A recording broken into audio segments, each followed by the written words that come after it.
I shelled out cash for my child's initial seasonal venture to turn into a success. Then the homeowners association leader drove her large vehicle straight into his setup and grazed him. They figured a phony document chain and intimidation would shield them, but they were unaware that locals recorded the event and we nabbed her, erasing the recording. An advantage I planned to employ to terminate her leadership and initiate legal proceedings. Prior to jumping in, share if you've encountered any clashes with an entitled person in the comments. I'm Jim Pard, the association head of Granderson Estates. She aimed her vehicle at my young child of 8 years. She smashed the booth and brushed against my boy, then concealed herself using regulations. Stay tuned. We converted proof into restraints. It began with an image of a citrus drink, a couple of sugar packets, and my 8-year-old boy Kelvin's clever, though a bit messy, enterprise scheme. The weather was intense and scorching that month, the sort of warmth that softens the pavement and causes the atmosphere to wave above the neatly trimmed grasses of Granderson Estates. Our area wasn't merely a residence spot. It was a declaration. Each yard was an ideal emerald square. Each postbox aligned perfectly, and the association imposed guidelines with fervor. The ruler of this immaculate, somewhat frightening domain was Karen Tanner, fueled by vegetable blends and dominance. My boy, though, was joyfully oblivious. He simply desired to sell the beverage. We arranged a compact, collapsible desk at the edge of our entrance path, equipped with a manually illustrated banner that announced, Kelvin's citrus drink, 50 cents. Humor included at no charge. Tina, my spouse, and the unquestioned intellect of our team had assisted him with the banner. She's the composed, technology-proficient foundation to my obstinate, ironic rock. While I was prepared to debate with a barrier pole if it gazed at me oddly, Tina could defuse a tense scenario with one impeccably placed, witty remark.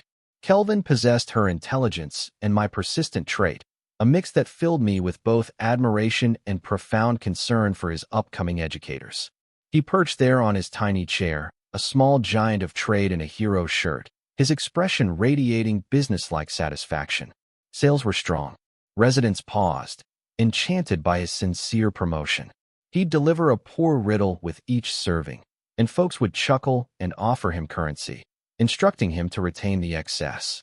It was the type of recollection you preserve for a gloomy, cold season day. Then the trouble emerged in the shape of Brad Tanner, Karen's adolescent son of 15 years. Brad embodied adolescent privilege, a tall youth with a constant scowl. He strolled up to the booth with a pair of his companions who appeared similarly disinterested in life. Kelvin, always the expert, adjusted his fictional neckwear. Greetings to Kelvin's citrus drink. Care for a serving? It's quite cooling, he piped. Brad gazed down at the modest booth, then at my boy, and sneered. Sure, fine. Provide 3. Kelvin carefully dispensed 3 containers, the material condensing in the warmth. He arranged them on the surface. That's $1.50, if you please, he stated, extending a small, dirty palm. Brad grinned, seizing a container without compensating. Add it to my account, he remarked, his tone laden with disdain. His pals giggled. I observed from the storage space, feigning to arrange equipment, but actually reveling in my boy's significant occasion. My grip tightened on a tool. Harmony or fairness? My inner thoughts were already discussing a proactive measure. Kelvin, my courageous young fighter, held firm. He didn't weep or retreat. He simply stared Brad directly in the face. Apologies, he uttered, his voice minor but resolute. We lack accounts. The banner indicates 50 cents. Brad exaggerated an eye roll, a complete head gesture. For real, it's just a citrus drink, child. My mother oversees this entire area. You ought to offer it gratis. He consumed a prolonged, loud gulp, then hurled the partially empty container onto our grass. Flavors tart regardless.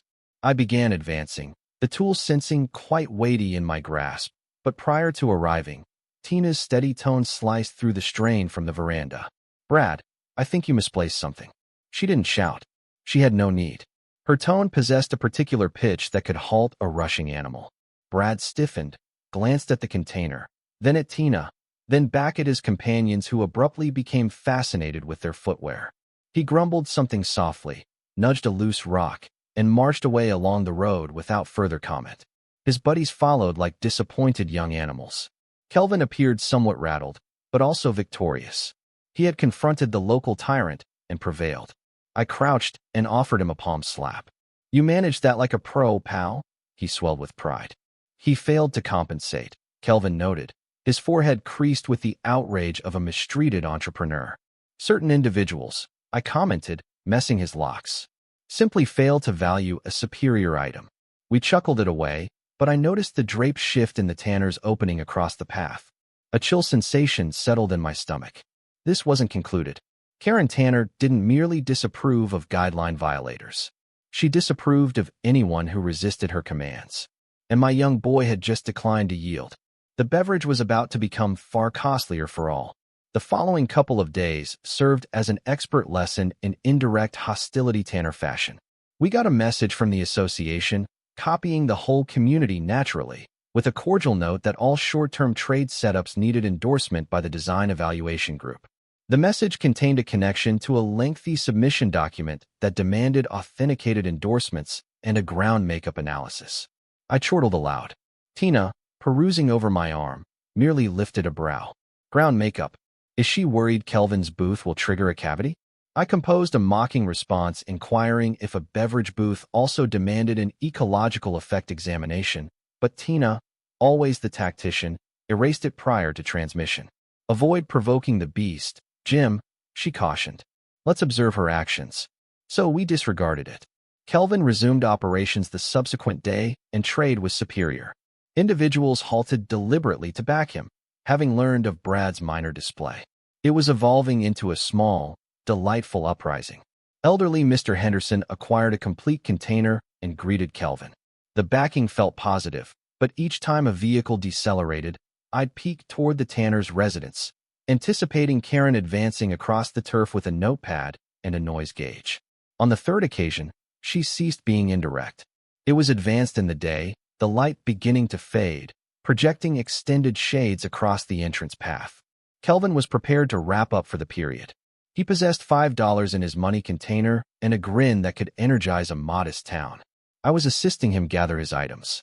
Tina was on the veranda with her computer, likely accessing some advanced system to verify conditions or something comparably remarkable. That's when I detected it. Not the soft hum of a resident's car, but the forceful, deep growl of a big motor being strained excessively. I glanced up and observed it. Karen Tanner's spotless white, oversized vehicle. It veered from the primary road and swung into our entrance path. Not gradually, not cautiously, but with a frightening surge of velocity. There was no pause. It was directed straight at the small collapsible desk. My mind labored to comprehend the occurrence. It was so bizarre, so completely mad that for a brief instant, I believed I was fantasizing it. But the motor noise was authentic. The gleam of the light off the front glass was authentic. And the expression on Karen's face, a rigid, savage veil of rage, was extremely authentic. Kelvin was positioned right beside the desk, his rear to the nearing automobile, tallying his coins. Time appeared to decelerate. My pulse throbbed against my chest, a frenzied rhythm of pure instinctive dread. I yelled his name. Kelvin shift. He rotated, his gaze broad with bewilderment, just as the enormous metal front was closing in on him. I didn't contemplate. I responded. I thrust him as forcefully as possible, propelling him staggering laterally onto the turf, out of the immediate trajectory of the vehicle. He tumbled in a mound, abraded but secure. In the identical action, I propelled myself ahead, not at the operator's area, but at the front of the automobile itself. The car was still in motion, its wheels grinding over the border of the grass where the beverage booth had been seconds earlier. There was a nauseating snap of breaking timber and the chime of a breaking glass container as the vehicle's forward guard demolished Kelvin's whole trade endeavor. Beverage and frozen pieces scattered across the hard surface. The small manually illustrated banner collapsed inward like an injured creature. The forward wheel grazed the support of the desk, sending it rotating, and then it continued approaching directly at me. I slammed both my palms down on the cover with every bit of force I possessed. The collision was jolting, a profound metal echo that resonated through the serene road. My hands and arms protested loudly, but the jolt of it, the pure boldness of an individual physically hitting her automobile, seemed to penetrate whatever primitive section of Karen's mind was controlling. The vehicle jerked to a stop, the motor ceasing. The forward guard was under half a foot from my limbs. For an instant, there was total quiet, interrupted only by the clicking motor and my own irregular respiration. "Kelvin, grip my palm," I stated. He complied. I inhaled. Kelvin began to weep, a blend of terror and the sorrow of witnessing his effort ruined. I gazed at Karen through the front glass. Her expression was ashen, but her gaze was flaming with a self-justified blaze. She wasn't appalled. She wasn't remorseful. She was furious. The operator's door swung open, and she rushed out. Not to examine my boy, not to inquire if I was fine, but to direct a shaking, blaming digit at the debris. "You observe," she screeched, her tone sharp and unyielding. "This is an unauthorized construction. It's a danger. It breaches Section 7, Part C of the guidelines. You folks are a threat." I gaped at her, stunned. My boy was on the ground sobbing. His modest enterprise was a heap of fragments. And she was referencing the association guideline manual. That's when I realized this wasn't merely a local disagreement anymore. This was a conflict. The noise of alarms sliced through Karen Tanner's deranged tirade about guidelines and land worth. Someone had summoned the authorities, and based on the quantity of locals now positioned in their yards, it could have been anyone. 2 law enforcement vehicles arrived, their illumination casting the scene in pulsing bursts of crimson and sapphire. Karen promptly altered approach, changing from a yelling demon into a quivering, frightened sufferer. The act was immediate and alarmingly successful. She grasped her torso, her tone breaking as she directed an unsteady digit at me. "Officer, thank goodness. This individual assaulted me. He attempted to attack me. I was merely entering my entrance path across the road, and he dashed out into the roadway, yelling and commenced pounding my automobile." I simply gaped at her, my mouth agape. The pure, blatant boldness of the falsehood was astonishing. My boy was still sniffling on the turf, his joint bleeding from the tumble. The remnants of his beverage booth were dispersed across my entrance path like a ruined celebration float. And I was the aggressor. A youthful officer, likely not much more senior than Brad, neared me warily. "Sir, I require you to move over here and describe what occurred." His colleague, an elder, more experienced lawman with a tired expression in his gaze, went to converse with Karen. Tina had already gathered Kelvin and was holding him on the veranda, whispering comforting phrases and inspecting his injured joint. She locked eyes with me over the officer's arm, her look a combination of anger and total composure. It was her "we will destroy them" expression, and it was one of the reasons I adored her immensely. I inhaled deeply, attempting to suppress the excitement and fury that was causing my hands to tremble. "Officer," I uttered, maintaining my tone as stable as possible. "That lady, Karen Tanner, deliberately drove her automobile up my entrance path at high velocity. She targeted it straight at my young boy of 8 years and his beverage booth. I thrust him aside and struck her cover to force her to halt. She nearly ended his life." The young lawman jotted in his notepad, his expression impassive. "She claims you dashed at her automobile." "She's fabricating," I stated bluntly. "Examine the location. The debris is on my land. The wheel marks are on my grass. Why would I dash out into the roadway to assault her automobile in my own entrance path?" The elder officer strolled over, leaving Karen to her theatrical recounting with the other lawman. He gazed from me to the demolished booth to the wheel traces deviating off the hard surface onto the turf. He crouched and retrieved a fragment of Kelvin's manually illustrated banner. He remained silent for a prolonged moment, just absorbing it all. Then he advanced to the front of Karen's vehicle. "Ma'am," he stated, his tone composed but resolute. "There are 2 clear palm impressions here on the cover of your automobile. They're oriented forward, matching someone attempting to halt the car from advancing toward them, not someone attacking it from the side." Karen's expression tensed. Well, I was frightened. I might have advanced forward unintentionally after he startled me. The officer inclined his head gradually. "Correct. A mishap." He then rotated and began conversing with the locals who were still observing. Mr. Henderson was virtually shaking with moral outrage. Mrs. Whitaker from adjacent was already displaying the young officer a recording on her device, probably from her entrance bell recorder. The story Karen was attempting to construct was disintegrating before it even began. They placed me in the rear of one of the cruisers to obtain my formal account. It was degrading, sitting there behind the barrier like an ordinary offender while my boy observed from the veranda. They recited my privileges, a routine process that still felt like a blow to the abdomen. I narrated the whole tale from the initial occasion with Brad's added to my account. Remark to the ultimate frightening rush of the vehicle. I disclosed everything, my tone breaking only when I depicted thrusting Kelvin aside. After approximately a short period, the elder officer opened the door. "All right, Mr. Pard, you can exit." I emerged, my limbs feeling somewhat unsteady. "What's occurring?" I inquired. He exhaled, massaging the rear of his neck. "Your account is recorded as protection of others. You're not facing charges. We've obtained several observer accounts and at least 2 recording perspectives that support your tale. It's quite evident you acted to safeguard your child." Relief flooded me, so powerful it nearly made me lightheaded. "So you're detaining her?" The officer's expression soured. "That's where it becomes complex. She's asserting it was a mishap, that her foot slid from the stop to the accelerator. Without evidence of purpose, accusing her of attack with a lethal tool is difficult. The prosecutor might not pursue it." My spirit dropped. "Are you joking? You witnessed what she did." "I know what I witnessed," he stated, his tone low. "And what I observe is a traditional," she claimed, with a stack of timber in the center. "For now, we're documenting it as a roadway event. Her coverage will have to handle the harm. If fresh proof demonstrates purpose, that alters quickly." He provided me with a card with a file number on it.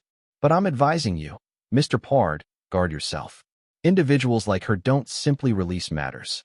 As the law enforcement vehicles departed, Karen positioned in her entrance path, arms folded, a grin of pure, undiluted victory on her face. She hadn't been detained.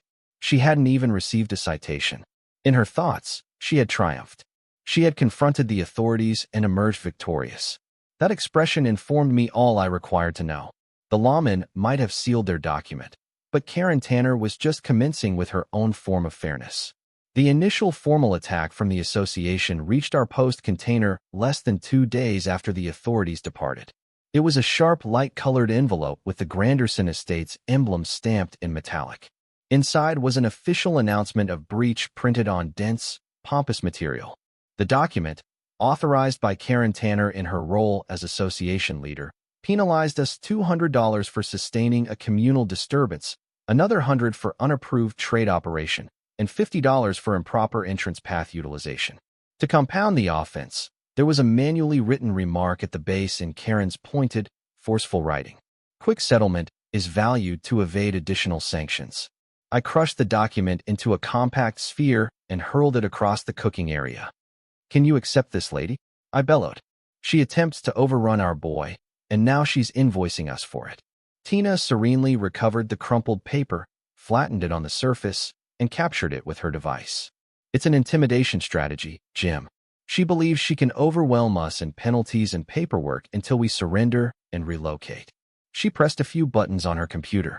"She's attempting to create a document path to depict us as troublesome inhabitants." "Well, 2 can participate in that activity," I muttered, already drafting a scorching message in my mind. But Tina raised a palm. "No, we're not going to participate in her activity. We're going to participate in ours." A gradual, perilous grin spread across her face. She believes the guidelines are her tool, but she's overlooking something. I construct the frameworks that operate the guidelines. Tina's daily occupation was in digital protection, a domain so intricate that when she attempted to describe it to me, all I perceived was what the instructor in the animated shows sounded like. All I understood was that she was brilliant at locating tiny details in electronic piles. "The association has surveillance devices covering the primary access and the recreation zone, correct?" she questioned, her digits already speeding across the keys. "They direct down the primary road. The one near the recreation should have had a clear sight of our entrance path." I affirmed.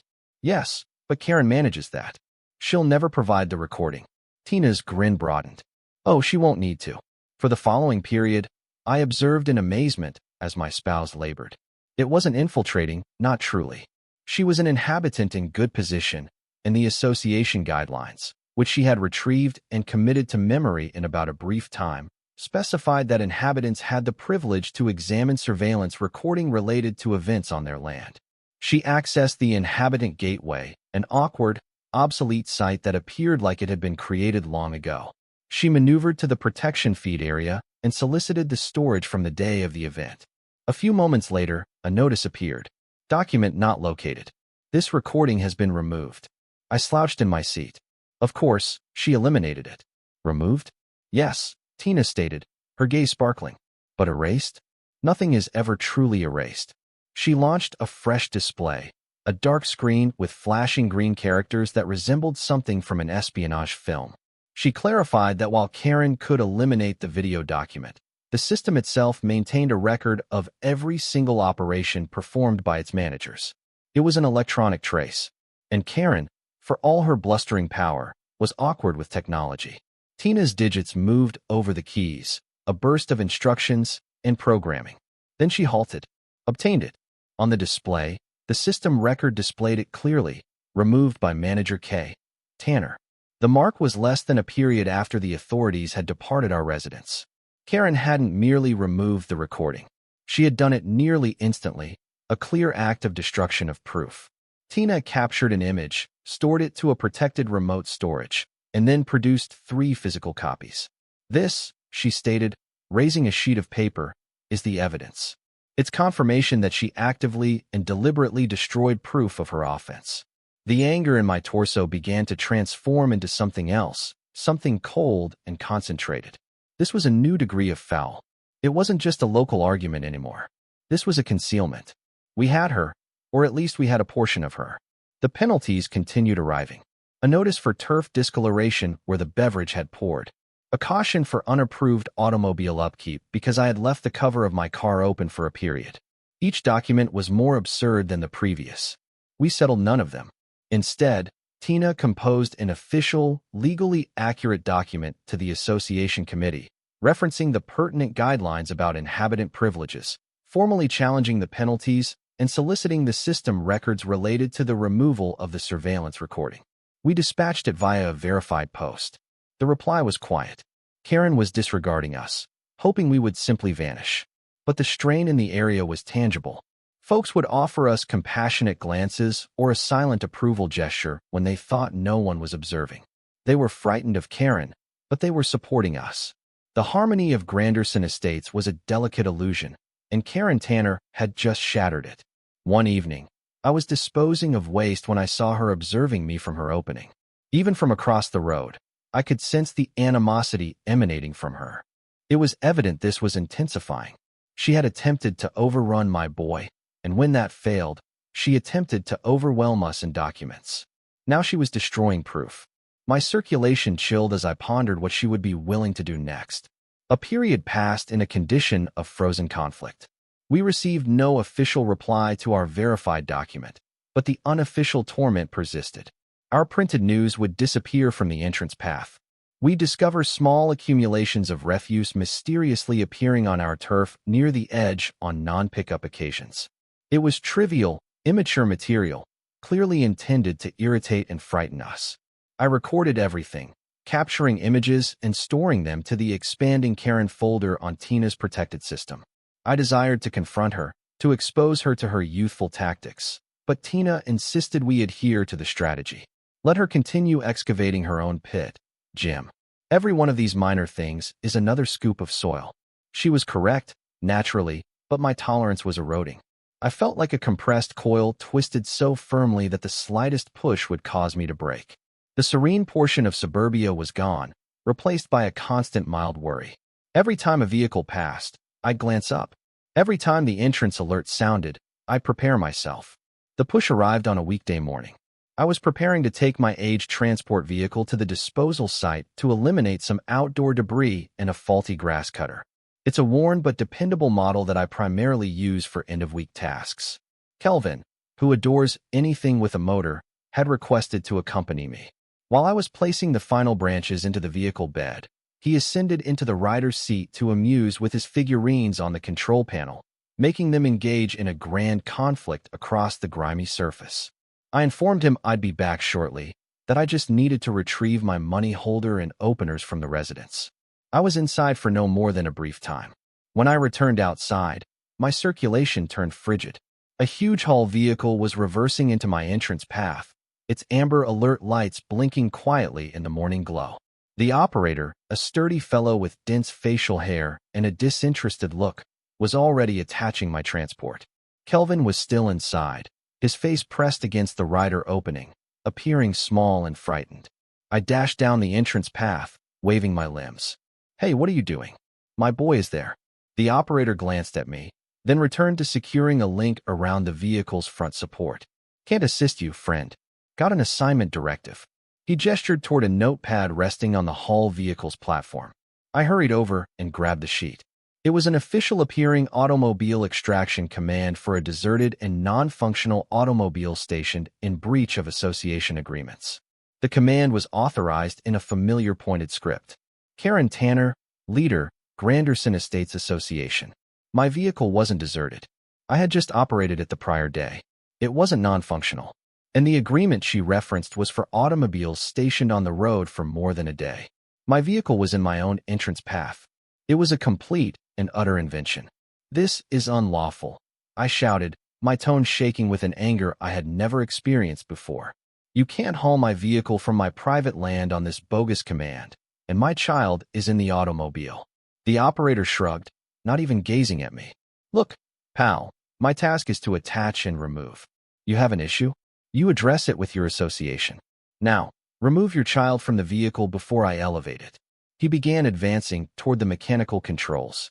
A crimson mist descended over my sight. This wasn't about a vehicle anymore. It wasn't about penalties or erased recording. This was about my boy sitting terrified in an automobile that was about to be lifted into the air by a man who didn't concern himself. I moved quicker than I thought possible. I positioned myself between the operator and the controls, planting my feet. "You are not contacting those controls," I stated, my tone dangerously low. "You are going to detach my vehicle right now." The operator was a good distance taller than me and outweighed me by at least a significant amount. He expanded his torso, attempting to frighten me. "You want to get detained for meddling? Retreat. Elevate that vehicle with my child inside and its abduction. Your identifiers and firm are on record. Summon the authorities. I'll be the one filing accusations." I raised the device, my digit hovering over the emergency button. I saw a glimmer of uncertainty in his gaze. He was just a fellow performing a task, probably for a low rate. He didn't enlist for a potential abduction accusation over a residential conflict. He looked from my expression to the transport where Kelvin was now sobbing. His small face was marked with tears. His tough demeanor collapsed. "Fine," he grumbled, expelling on the ground. "Whatever. It ain't worth the documents." He stomped back to the front of my vehicle and angrily released the links, hurling them back onto his vehicle with a loud noise. He grabbed the assignment command, ripped it in two, and threw the pieces on the ground. "Inform your insane association lady to forget my contact," he muttered as he ascended back into his compartment. He reversed out of the entrance path and accelerated away along the road without a rearward glance. I hurried to the transport and pulled open the door. Kelvin practically tumbled into my embrace, weeping. I held him firmly, my pulse still throbbing. I looked across the road at the Tanner residence. The drapes in the front opening shifted closed. She had been observing the entire time. This was a direct, calculated assault using my boy as a piece. The boundary had been crossed. The inquiry was no longer about harmony versus fairness. It was about endurance. The haul vehicle event was a proclamation of complete conflict. Karen had demonstrated she was willing to jeopardize my child, to employ fear and the crude tool of false power to obtain what she desired. Tina and I sat at the cooking surface late into the dark, the Karen folder open on the computer between us. We had images of the trivial torment, a capture of the system record proving she erased the recording, and now the ripped pieces of a bogus haul command that I had carefully gathered from the entrance path. But it still felt like we were defending. "She's intensifying, Jim," Tina stated, her tone quiet but firm. "She's not just trying to irritate us into relocating anymore. She's trying to shatter us." "What's next?" Her inquiry lingered in the atmosphere, heavy and threatening. We didn't have to wait long for the response. A couple of days later, a courteous, expertly attired lady with a gentle but tired expression knocked on our door.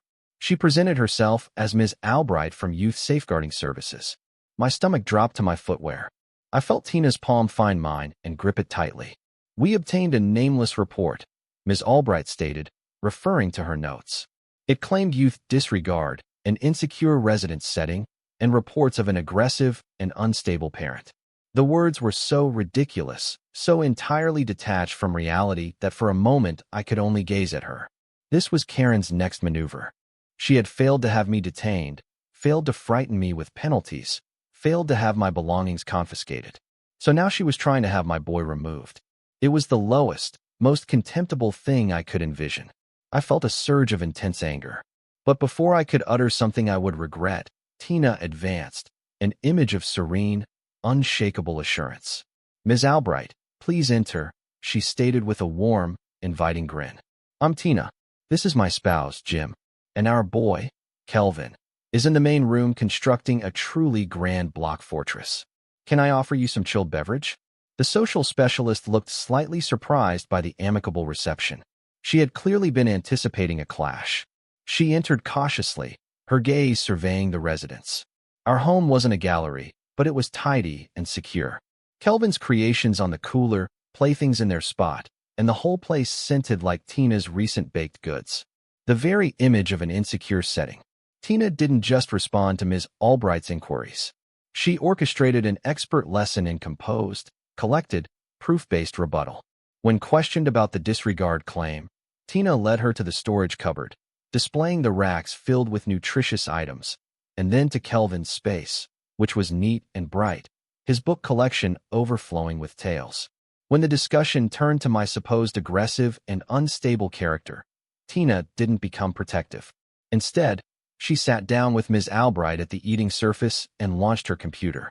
Let me supply you with some background for this nameless report, she stated, her tone even and agreeable.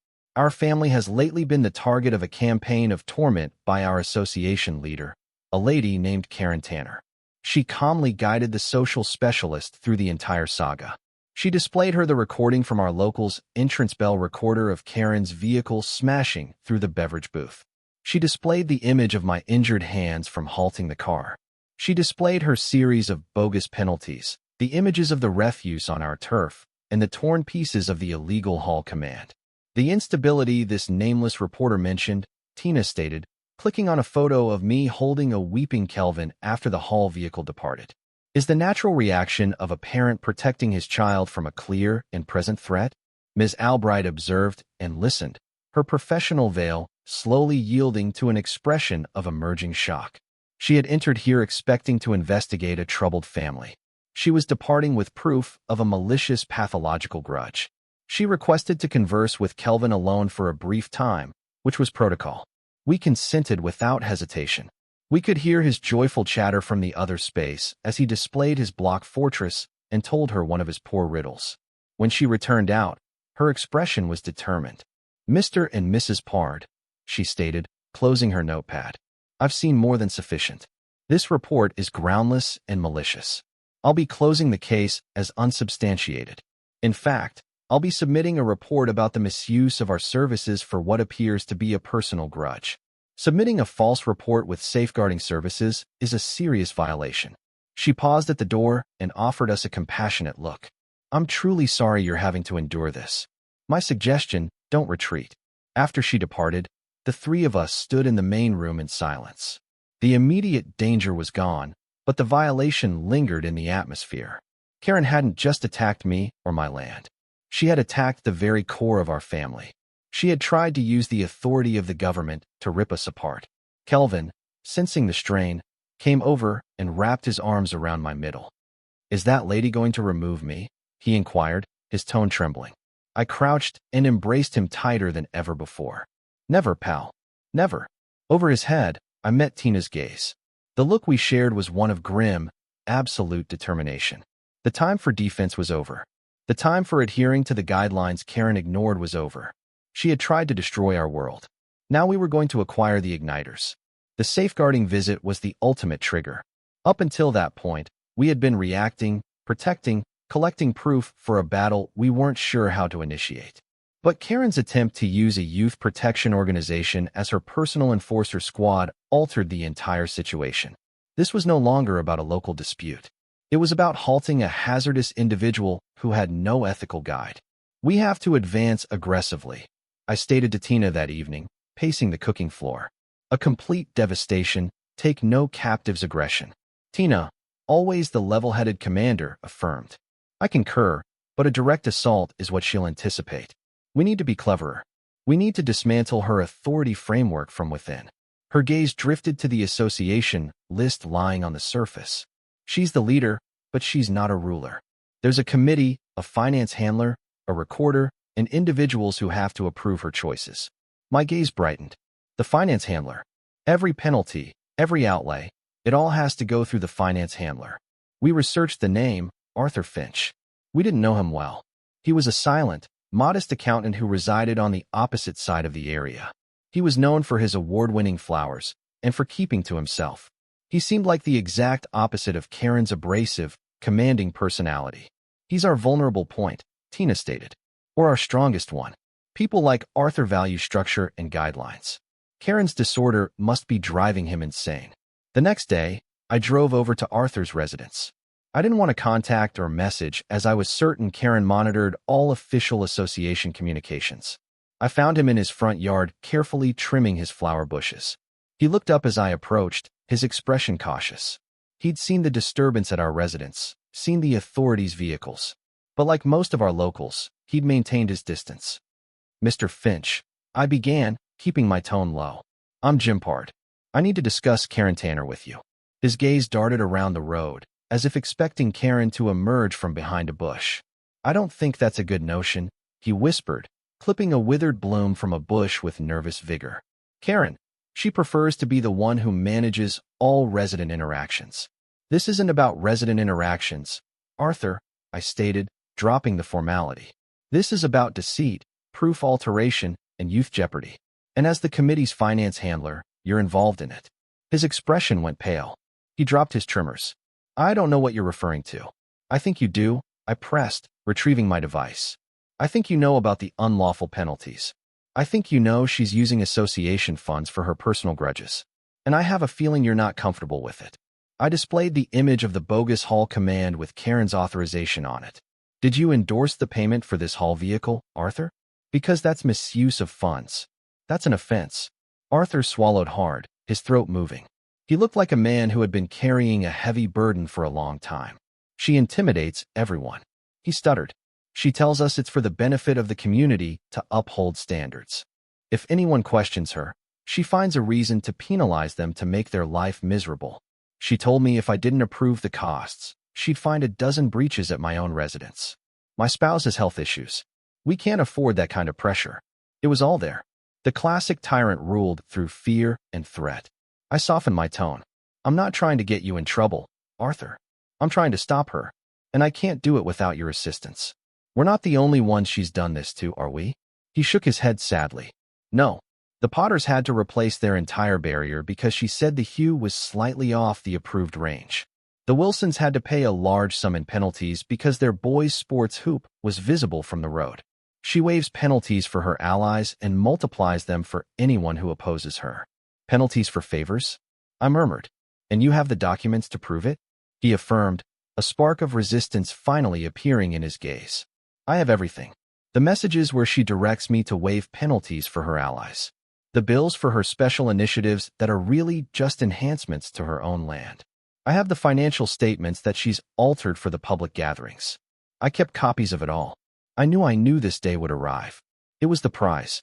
The key that would unlock her entire corrupt operation. Arthur, I stated, looking him straight in the eye, you have the power to end this. Stand with the tyrant or stand with your locals. Your choice. I gave him a storage device. Place everything you have on this. All the messages, the bills, the real financial statements. Drop it in a plain cover at the library return opening tomorrow. I'll retrieve it. She'll never know it was you. He looked at the storage device in his palm, then at his perfectly maintained turf, a symbol of the quiet, orderly existence Karen was threatening. He took a deep, shuddering breath and affirmed. Okay, he whispered. I'll do it. I walked away feeling a surge of excitement. We had our insider. We had the proof. Now all we needed was the perfect venue to bring the curtain down on Karen Tanner's rule of fear. The venue was set for the periodic Granderson Estates Association gathering.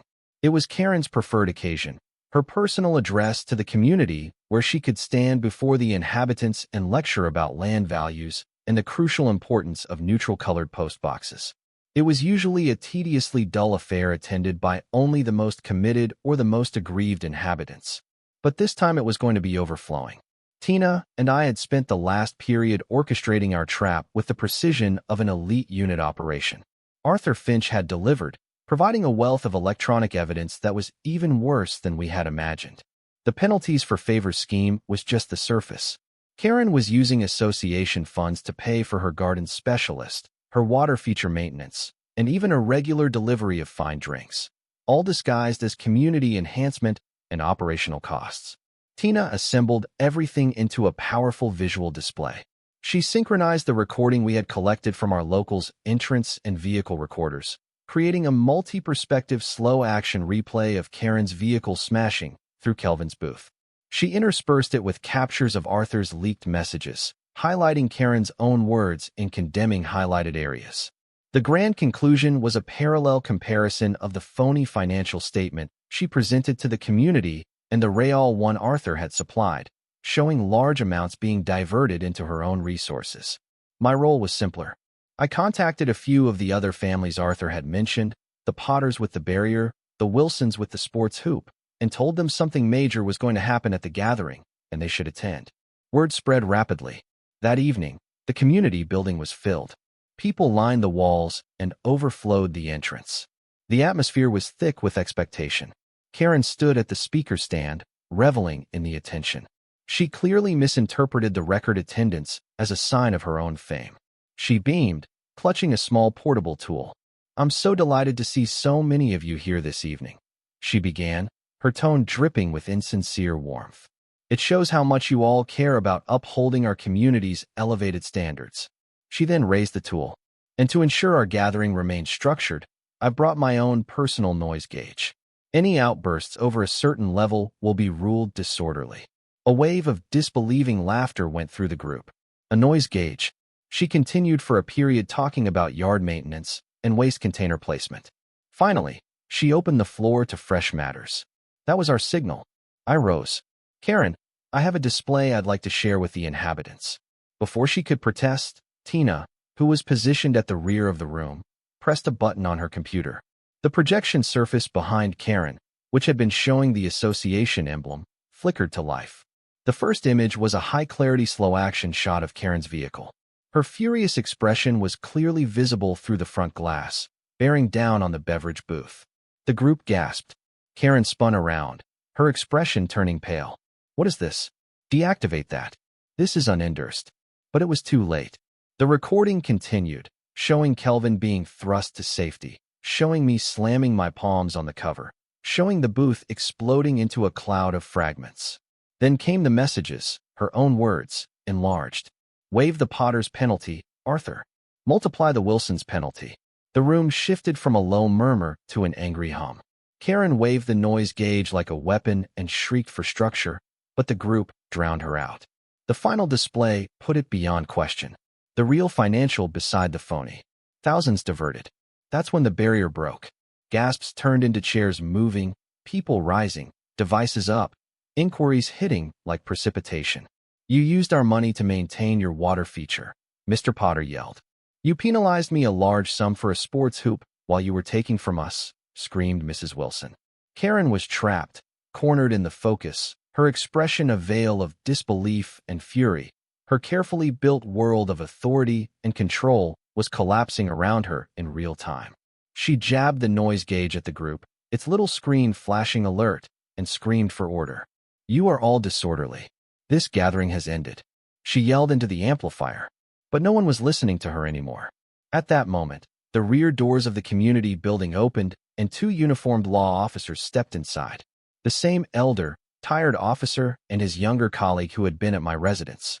Earlier that day, I called and told them new proof in their case would be revealed at the gathering. The elder officer walked calmly toward the speaker stand, his gaze fixed on Karen. "Karen Tanner," he stated, his tone cutting through the disorder. "You're under detention for attack with an automobile, proof alteration, deceit, and plot." The sight of Karen Tanner being led out of the community building in restraints was met with a wave of stunned quiet, followed by scattered approval. Her rule was over. The gathering descended into disorder for a brief time before Mr. Henderson, the elderly patriot, got up on the platform and called for structure, his tone booming with power. An urgent vote was held, and Arthur Finch, looking both frightened and relieved, was appointed temporary leader. The community had taken its first step back toward reason. But our battle wasn't entirely over. There was still the matter of Brad.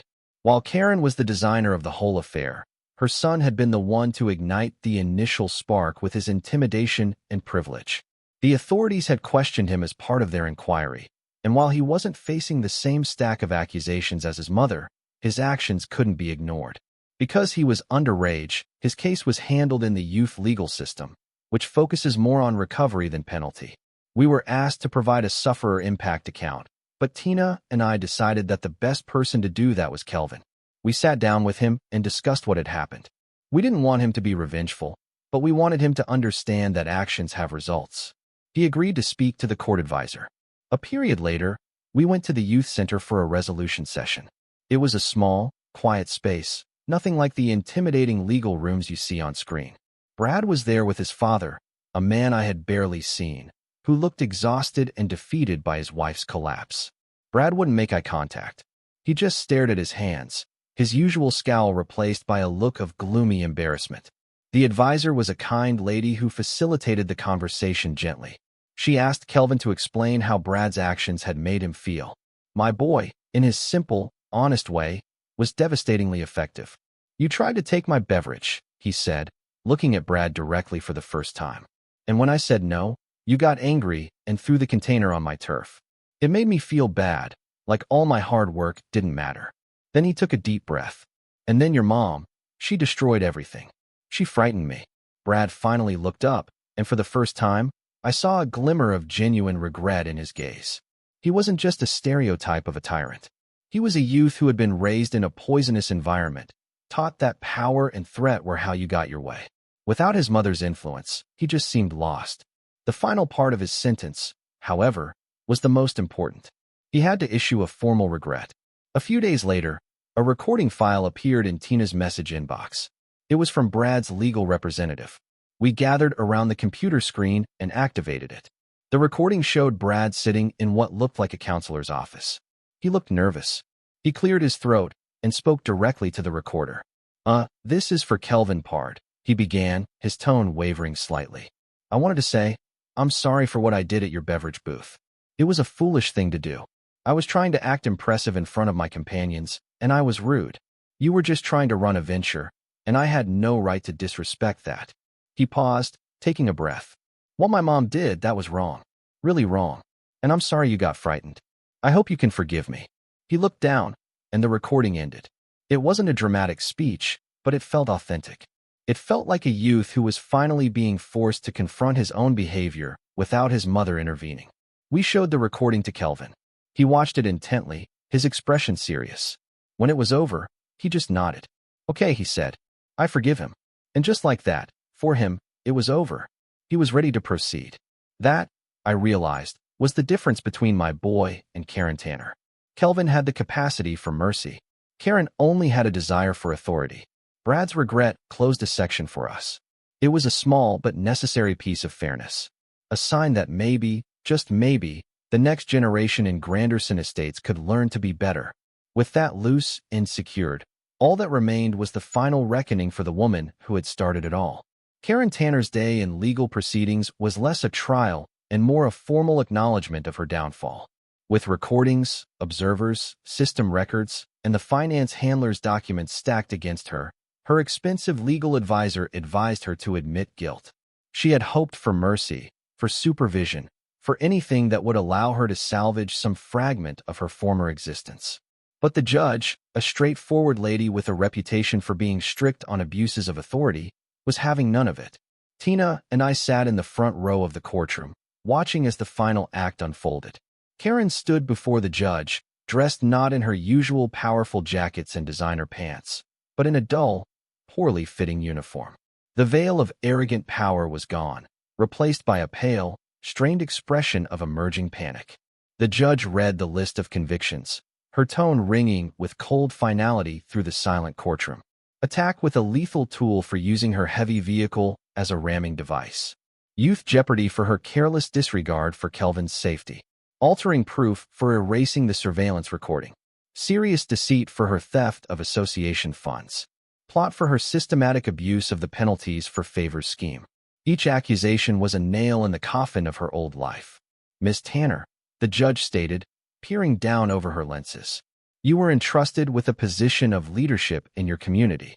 You were meant to be a caretaker, a protector of the guidelines that keep a neighborhood fair and safe. Instead, you twisted that power into a tool. You used it to intimidate, to threaten, and to enrich yourself. And when a small child had the audacity to stand up to your privileged son, you responded with a level of violence and malice that is frankly shocking. The judge paused, letting the words hang in the air. You didn't just break the rules of your association, Miss Tanner. You broke the law. You shattered the peace of your community and endangered a child's life over a container of citrus drink. There must be a steep price for such behavior. And there was. The judge stacked the sentences one after another. Years upon years. The final number was so large it seemed abstract, but the reality was stark and simple. Karen Tanner would spend the remainder of her free years in confinement. She collapsed as the sentence was read, a quiet, deep sob escaping her lips as the officials led her away. There was no joy in watching her fall, no sense of victory. There was only a profound sense of relief, the feeling of a great weight being lifted from our shoulders. Justice had been served. The conclusion to our residential war tale was written a few periods later on another warm, bright weekend day. We were back at the end of our entrance path. In the place where the old splintered desk had stood, there was now a brand new custom-constructed beverage booth. Mr. Henderson, who was a retired woodworker, had built it for Kelvin as a present. It was colored bright sunny with a patterned cover and a professional-appearing banner that Tina had created. It read, Kelvin's legendary citrus drink, $1. Humor is still included at no charge. The cost had doubled, but nobody minded. A queue of locals stretched down the walkway.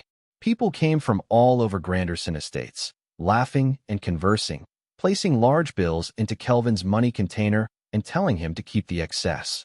Arthur Finch was there looking refreshed. The Wilsons were there, their boy happily bouncing his ball in the road. Even Brad Tanner appeared.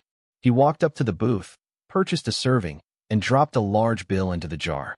He looked Kelvin in the eye. Good luck with the venture, he stated, and he sounded sincere. No account, Kelvin said. Brad affirmed. At the end of the day, Kelvin tallied his earnings. He had made a substantial amount. He looked up at me, his gaze wide. Dad, I'm wealthy, he exclaimed. Tina crouched beside him.